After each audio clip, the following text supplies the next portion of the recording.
Sorry, my camera had a bit of whoopsie daisy there. Hi guys, I wanted to do a sermon today. I'm doing a sermon. Well, I'll be doing 4 sermons today. I'm probably going to, basically just going to record them all now. I am doing this first one on greed, which, to be deadly honest, I have basically I did it a long time ago, and then I kind of forgot where the start was, so I only have the Bible quotes themselves and the actors' parts, so I'm just going to make up like that first part just as I go along. So greed is a nasty, vile, and usually despicable thing, and it can cause people to go after money. It can cause an obsession with vanity. It can cause many nasty and unwarranted realities. Greed usually leads to pain, which leads to suffering, if you want to quote Star Wars. But there are also many types of greed, whether sexual, gluttonous, thievery related, like robbery, or simply endorphin related.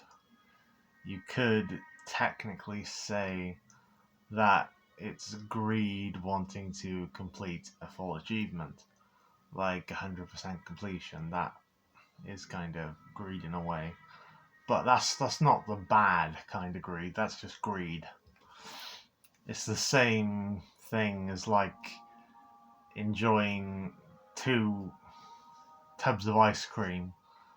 Like, it's wrong in a way, but you just enjoy it anyway. And that's like the tubs of ice cream, the achievements, yeah, similar boat. And now I'm going to start my quotes. Bible quotes on greed. Ecclesiastes. I always get this one wrong. Ecclesiastes 5:10. Whoever loves money never has enough. Whoever loses wealth is never satisfied. With their income, this too is also meaningless.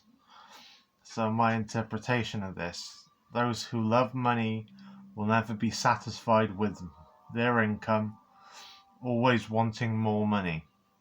This is meaningless, as money is really not important. Money is needed. Okay, money is needed. But is money important? Is money crucial? No. It's needed. It is needed. But it's not important. Money isn't the be-all, end-all. Never has been, never will be. When we die, money will be here a long time after us. So, fair enough. Save, but don't be, a cheapskate, and be kind with your money. Because that's what you should be. That is how you should be and how you should act. You're meant to act like in awe and in favour of the Lord. You're not meant to act within any other kind of way or try and serve any other master. The Lord is your master, so serve him and continue to do right and do good and be happy with him. Okay then. 1 Timothy 6:10. For the love of money is a root of all kinds of evil. Some people eager for money have wandered from the faith and pierced themselves with many grief. So I think one thing that does definitely come to mind was this woman. So this woman, she really wanted money. She ended up killing her mother and she covered it up. And I think she then killed her friend and scammed her as well. And she got caught, luckily, for the second one. And it was like no remorse, because all she kind of really wanted was the money.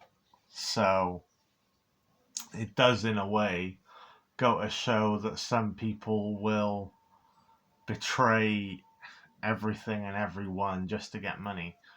And there are also other prime examples of this, Judas obviously being one of them. And I'm sure you can think of other people. I don't know if I know them, but there's certainly a few people I can think of that I've known who were of that kind of, well, militia. My interpretation: love of money causes many evils. People eager for money stray from faith and cause themselves many troubles. And in my mind, I imagine they can also lead themselves down darker paths and end up committing heinous acts and evil crimes, I would imagine. Matthew 6:24. No one can serve two masters. Either you will hate the one and love the other, or you will be devoted to the one and despise the other. You cannot serve both God and money. My interpretation: you cannot serve money and God. If you are devoted to one, you will despise the other. So this is kind of God saying money is the root of all evil. Money is a thing of the dark, a thing that we do need to use in this world, but that we have a choice to use it for good or for bad, and we should use it for good every time and help the Lord and expand His kingdom and just do the best we can within ourselves and be kind and be happy and enjoy life, be full of life as much as you can be. Even enjoy the little things, like just looking at your dog because she's so insanely very cute, sleeping on one of your teddies. But yeah, that's how she is, bless her. She's very cute at the minute. Bless her soul. Bless her soul. I won't disturb her. She's a kippo. She is a kippo. But yeah. Thing is, I'm playing Fallout most of the day anyway. I did go to church earlier, but yeah. Sorry, it's not a vlog anyway.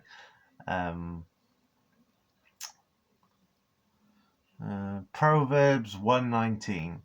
Such are the paths of all who go after ill-gotten gains. It takes away the life of those who get it. So this is basically trying to say whoever pursues ill-gotten gains, it will take their life away. It'll, well, twist their life into something they don't want it to be.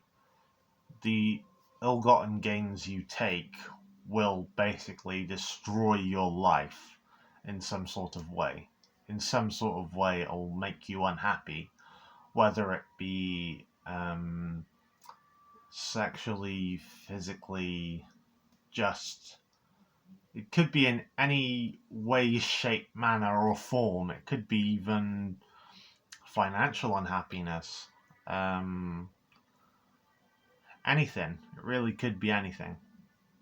But whoever gets ill-gotten gains, in the Bible it does say that those ill-gotten gains will destroy you.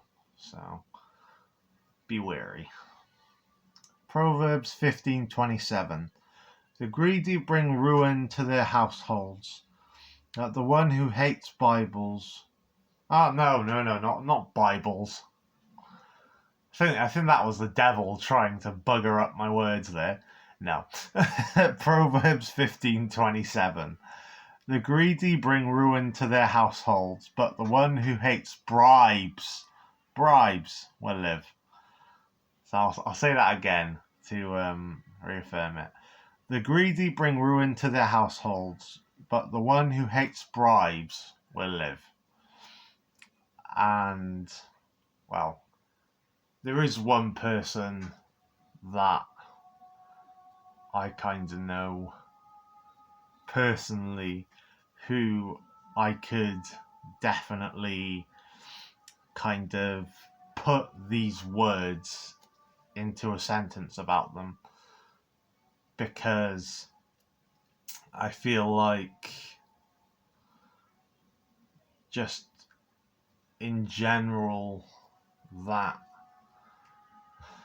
they just seem to be too focused on money and all that, and I think that because they are so massively focused on it, I don't think they're able to do anything else. And this is an honest criticism. It is not a form of slander or mean or hatred or anything. I do love and cherish this person. It's just, they could do better things with their time and with their money, but they don't, in my mind. But this is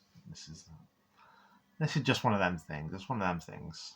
You're never gonna get complete spiritual and physical perfection. It's just not gonna happen. So I should stop expecting the complete best of everybody all the time, and stop over worrying about, things like this. I don't know. My interpretation: the greedy bring destruction to themselves, but the honest man who hates bribes will financially prosper. The greedy bring destruction to themselves, but the honest man who hates bribes will financially prosper. James 4:3. Ye ask and receive not, because ye ask amiss, that ye may consume upon your lusts. You ask and you don't receive, as you ask for something you shouldn't have, something to propel your vile lusts. So I'll repeat my interpretation again. I'll repeat both actually. James 4:3. Ye ask and receive not, because ye ask amiss, that ye may consume it upon your lusts. You ask and don't receive, as you ask for something you shouldn't have, something to I'm going to repeat that, sorry. My interpretation: you ask and don't receive, as you ask for something you should not have, something to propel your vile lusts. Hebrews 13:5. Let your conversation be without covetousness,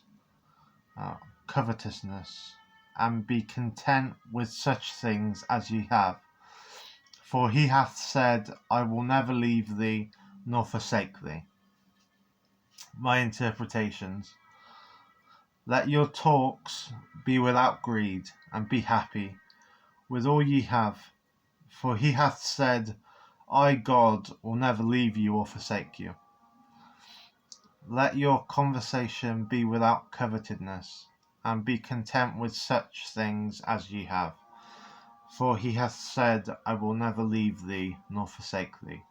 My interpretation: let your talks be without greed, and be happy with all ye have. For he hath said, I, God, will never leave you or forsake thee. Proverbs 11:28. Those who trust in their riches will fail. Fall actually. That's what I meant to say. Those who trust in their riches will fall, but the righteous will thrive like a green leaf. My interpretation: whoever trusts in their riches shall fall, but the righteous shall thrive like a green leaf.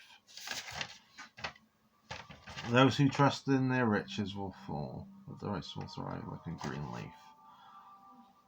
So basically this is kind of saying that the rich who have confidence within their riches, and they think that their money will kind of, well, if they think their money is everything to them, that eventually they will either spend that money or not be satisfied with the amount of money that they get, or be unhappy in many other ways, whether money related, even. It could not be money related, it could be family related, it could be friendship related or relationship related. There you go. While those who are poor, it will prosper, so they'll succeed financially. Well, not even the poor. It's just the spiritually enriched. Those who are spiritually enriched will have great success. Will have great money. Basically, that's what this kind of bit of scripture is trying to say, trying to piece together. Proverbs 13:11. Dishonest money dwindles away, but whoever gathers money little by little makes it grow. My interpretation. Dishonest money leaves you quickly, but whoever gathers money slowly, it will grow. Proverbs 14:31. Whoever oppresses the poor shows contempt for their maker, but whoever is kind to the needy honors God. My interpretation. Whoever dictates to the poor shows hatred for God, but whomever is kind to those who need makes God proud. I'm going to actually repeat that one because I feel like it's important. Proverbs 14:31. Whoever oppresses the poor shows contempt for their maker, but whoever is kind to the needy honors God. Whoever dictates to the poor shows hatred for God, but whomever is kind to those who need makes God proud. Proverbs 22:1. A good name is more desirable than great riches. To be esteemed is better than silver or gold. My interpretation. A good name is better than great riches. To be successful is greater than silver or gold. Proverbs 22:9. The generous will themselves be blessed, for they share their food with the poor. The generous themselves will be blessed as they share their food with the poor.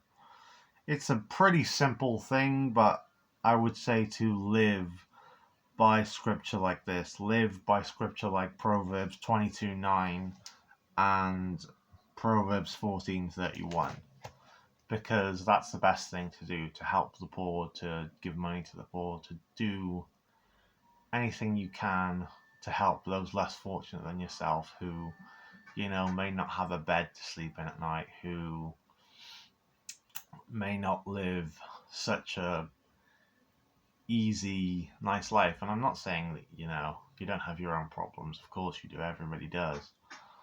But at least you have, certain luxuries like ice cream and television that quite a few people nowadays probably don't have.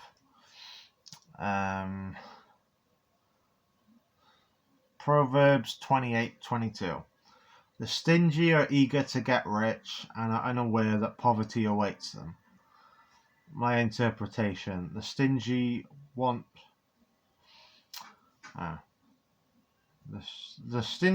fortune and are not aware poverty is their future. The stingy want fortune and are not aware poverty is their future. Real life examples of greed. The 2008 bank crisis, the Great Depression, the stock exchange fall. Many murder, theft, and robbery cases came from greed. Disney's current situation is another one. The SAG-AFTRA incidents, politicians' wages. Quotes from famous people. 3 great forces rule the world: stupidity, fear, and greed. Albert Einstein. He who is not contented with what he has would not be contented with what he would like to have. Socrates. There is a very fine line between loving life and being greedy for it. Maya Angelou. And people like my father are the problem.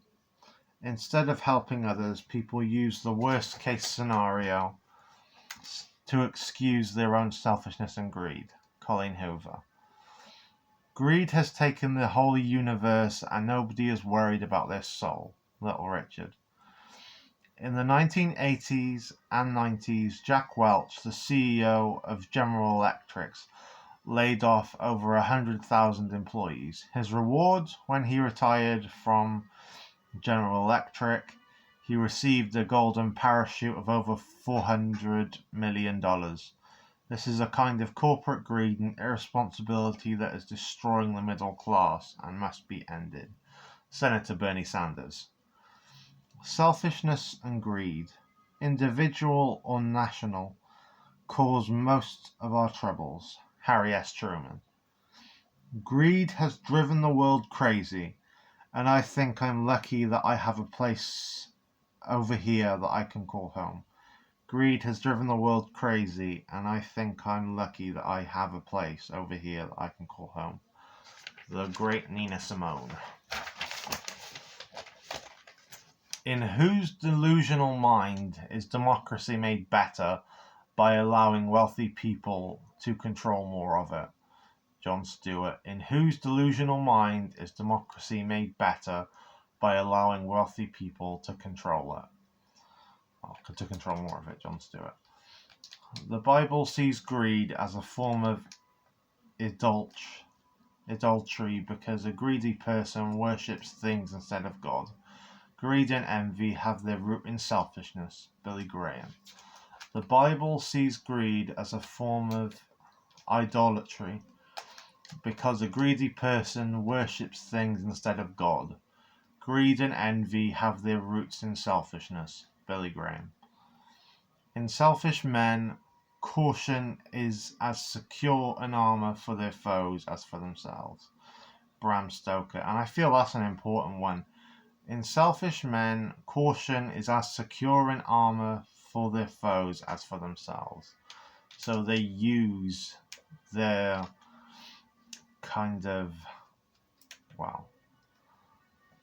they use their selfishness as their armor in a way, shape, or form.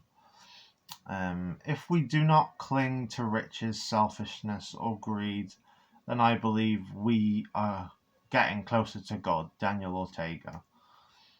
Now, he'd love money for money's sake. He'd love the feel of it, not only in his hands, but also in his heart. Stephen J. Carroll. I fear just one thing, money. Greed was what motivated Judas to sell Jesus. Mother Teresa. What was I? There are also many forms of media which show this. Dr. Octopus's greed for revenge in Spider-Man games. Kingpin and Black Cat's kind of greed for money. Puss in Boots also shows greed in Shrek. Fairy Godmother has greed for power. Farquaad has greed for power. Dr. Buddy Love has sexual greed. Respucia has sexual greed. In Norbit, Eddie Murphy's character in 1,000 Word is also a very greedy man. And the partners from Dr. Dolittle are also quite greedy, from what I remember. But yeah, well, this is the end of this video, but expect 3 more. Okay, all the best. Bye guys, bye.